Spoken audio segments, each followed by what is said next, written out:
I'll be reacting to Five Nights at Freddy's House of Horology, Part 1, A Clockwork Shot by Gearz 55. This will be split into two parts. Let's go. I'm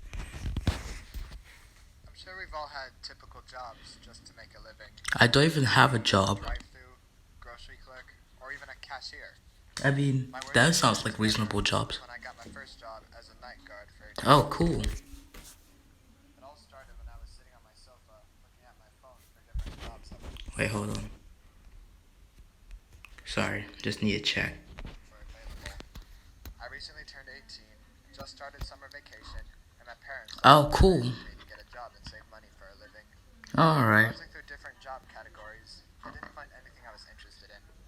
Okay. Cashier? Nope. Grocery bagger? Pass. Okay. Drive-through? No, thank you. Then I found it.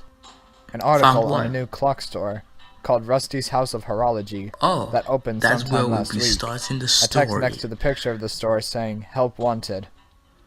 I've always been a Okay. steampunk clockwork type guy, so I thought it was a great opportunity to get a job of doing something I love.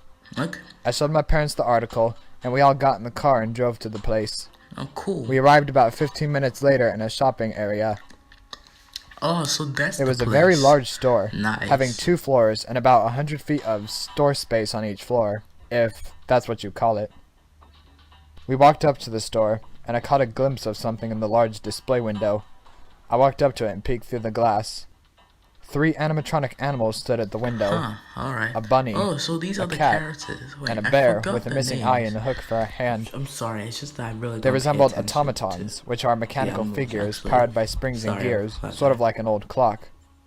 Their bodies were made of bolted metal with spots of rust appearing in some places. Oh, Brass gears jutted out of their bodies, slowly spinning as they moved around.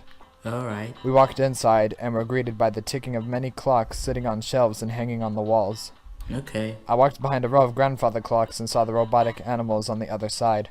I could alright. faintly hear the whirring of electric motors and the clatter of gears as they moved their arms and their heads, looking out the window at people passing by. Okay, that's just creepy. I see you've that's met just my creepy. friend. If you could just put. I let out a surprised yelp at a voice I heard behind me. I Alright. spun around and was met face to face with a man, possibly in his 30s, wearing a Wait, white jacket, small is tools that the sticking guy out of who his was front voiced pocket. by Daryl, Sorry to startle the you, creator of Objects he of said. Pose? He introduced himself as Frederick, the owner of the store, Oh, and asked me if I yeah. needed help with anything. I explained to him that I was there for the job application. Nice. Ah, yes. The job for night guarding the store, I see. Night guarding? I wasn't Yeah. expecting this. Why do you need a night guard? He further explained that a few days ago, 2 or so people broke into the store. Oh, When the police arrived, they found a few valuable antiques missing, and another robot animal that was dismantled and mangled. oh. He already placed an ouch. order for an alarm system, but until he gets it installed, he needs someone to watch the store at night to make sure no one else breaks in and ruins another one of his creations. Yeah, alright. Even though it wasn't the job I was expecting, I took it anyways. Alright. He then gave me and my family a tour of the place, showing off his best clocks and other mechanical instruments. Nice. He had all sorts of stuff. Books on making clocks, steam-powered phone charger kits, Stirling engines, and lots of other things too. Okay. Once it cool. was time to go, Frederick gave me his number, a second key to the store, and said that my first shift will begin the next night at midnight until 6 a.m., and that he will Alright. have his co-worker, John, explain more on the phone. We thanked him and went back home. Okay. Well, this was actually Night 1. the first Fast forward to the next night. next. I showed up at the store at around 11:55 with a cup of coffee in hand.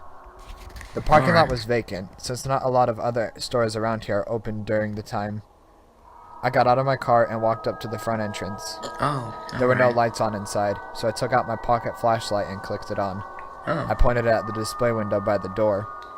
A grandfather clock stood tall and mighty, and the 3 robots right cool. next to it. Like grandfather I clock got for chills at how creepy inanimate they looked, objects. By the way, standing it's so lifeless in second the dark. anniversary for wondering. I rummaged through my pocket for the spare key and unlocked the door. Huh. The This many is where we clocks get to ticking the at once scary filled my part, I'm eardrums, guessing. and I walked Or through the rows maybe of timepieces into to the why long they hallway that disappeared. leads to the office I'm- area.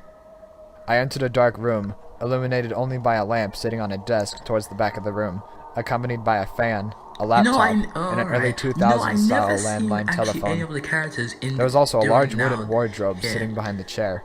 But A yellow we'll get to sticky them note was stuck later. on the laptop. I picked it up and looked it over. It was a list of the robots' names. Rusty, Mittens, Ratchet, Crank, Diesel, and Casey. Okay, That's strange. Yeah, I really I don't remember Frederick showing 3 other robots on his shop tour. I put the note on the desk and sat in the chair. The silence was broken by the telephone ringing. Who's Picked up the receiver and said hello. Hello. Hey, welcome to your new night job guarding Rusty's House of Horology. I'm John Frederick's coworker. Yes. Cool. Frederick told me about you. You're the one who will tell me what to do?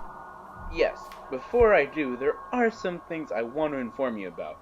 I recently found camera footage of the robots walking around the store at night. I think it has to do with intruders possibly tampering with their wires and circuits as a sick joke. It even seems like they act relatively hostile at around midnight. It could just be my imagination. Sure. But in the daytime, they do just fine. They also move around during store hours. Since this new type of modern technology allows them to do so, when they aren't advertising at a display window by the entrance, I guess. they can actually help out in the workshop. Oh, okay. But why are they animals instead of humans? Frederick designed them